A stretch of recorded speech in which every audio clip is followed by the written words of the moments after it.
When I was first getting into paleontology and natural history at age 3, oh, it's been a long time, I remember having a stack of dinosaur fact cards. These were just a stack of little cards with pictures of dinosaurs and other prehistoric animals on one side. You flip it over to the other side, and it has all the essential facts you need to know about that animal.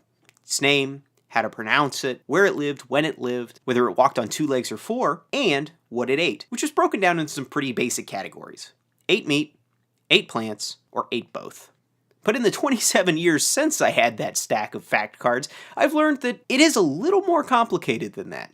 Meat and plants are pretty big categories. Meat can include things as diverse as insects, fish, mammals, or other reptiles, and you can break down plants even more. And I always thought with dinosaurs, there was one big trend that the plant eaters showed, and that's more teeth. Well, that's the best solution. That's how you get the most out of a plant diet.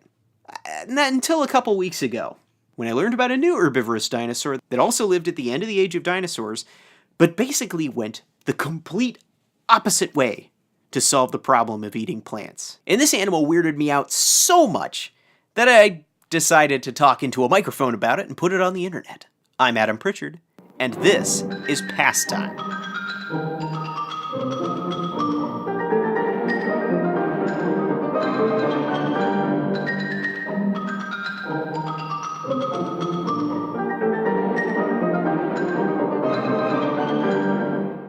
I needed a dinosaur expert to give me an idea of what were the different approaches that different dinosaur groups had for eating meat and plants and all kinds of things. And in wandering around the Smithsonian collections looking for just such a person, I found visiting researcher Dr. Ali Nabavizadeh from Rowan University. Hi, my name is Ali Nabavizadeh, and I'm an assistant professor at Cooper Medical School of Rowan University. My research is basically in cranial musculature and large herbivores. Traditionally, I've always been interested in dinosaurs, and I'm still working on jaw mechanics and feeding mechanisms in herbivorous dinosaurs, but I'm also trying to branch out into large herbivorous mammals and other tetrapods. Ali is fascinated by anatomy and how animals evolve different solutions to the problems of eating. First jaw motion is like the up and down. That's called an ortho feeding mechanism. So you kind of bring your jaw kind of like as a hinge upward. And with that kind of mechanism, you usually see kind of a constrained jaw joint that is more like a hinge. Jaw muscles that basically are enhanced for the purpose of bringing the jaw up. But there are other feeding mechanisms, for instance, in many ornithischian dinosaurs like Triceratops, ceratopsians like Triceratops, hadrosaurs, the duckbills, and armored ankylosaurs have a special palinal feeding mechanism in which they lift their jaw up, but at the same time they're pulling it backward. And this is kind of unusual. We see it in some other extinct herbivores as well, but you don't actually see that in living animals today. Most herbivorous mammals we see today is primarily a transverse mechanism in which you pull the jaw up and pull it to the side, especially on one side of the jaw. If you think about how we eat, when we're eating, say, just a salad or something, you don't think about it, but you're only eating on one side of the jaw. That's what's called an anisognathous feeding mechanism, in which only one side of the jaw is grinding, and everything is kind of focused on that one point.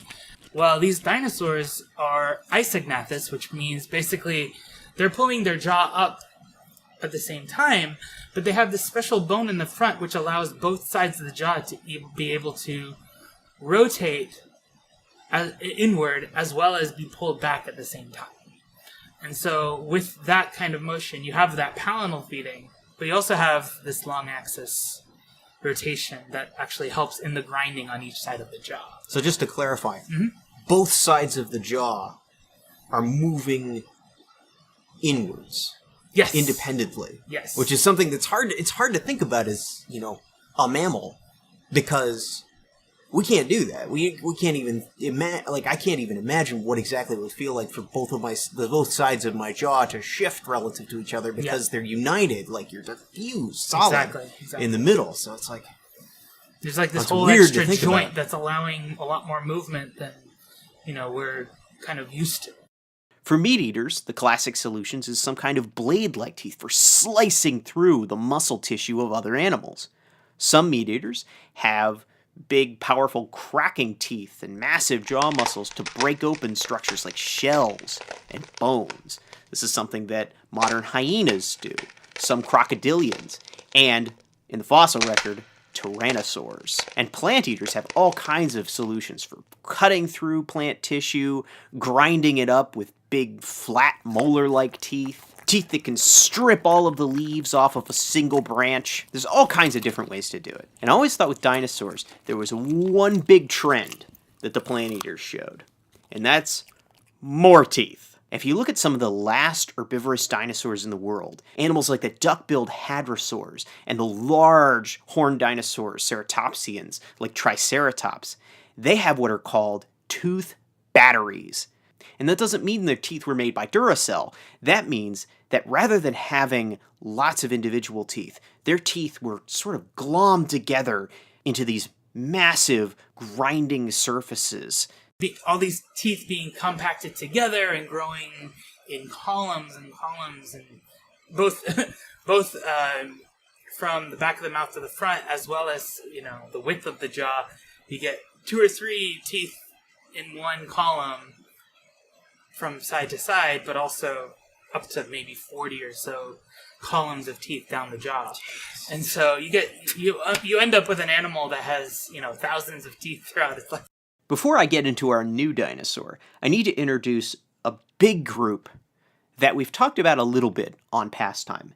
These are the ornithopods. Throughout most of the Jurassic period, from about 200 million years ago to about 145 million years ago, ornithopods were usually small, two-legged dinosaurs with small heads, animals like Othnilosaurus and Dryosaurus. And they have relatively simple teeth that look kind of like those of stegosaurs or modern iguanas that would have been good for cutting plants. By the end of the Jurassic and into the Cretaceous period, some of these little ornithopod dinosaurs have evolved into real giants. Animals like Iguanodon and its relatives in the early part of the Cretaceous, and then late in the Cretaceous we see the arrival of the most famous ornithopods, the duckbills, the giant hadrosaurs. So in addition to these famous duckbills and iguanodonts, there are all kinds of different ornithopods, some of them small, some of them large, running around on every continent on the planet.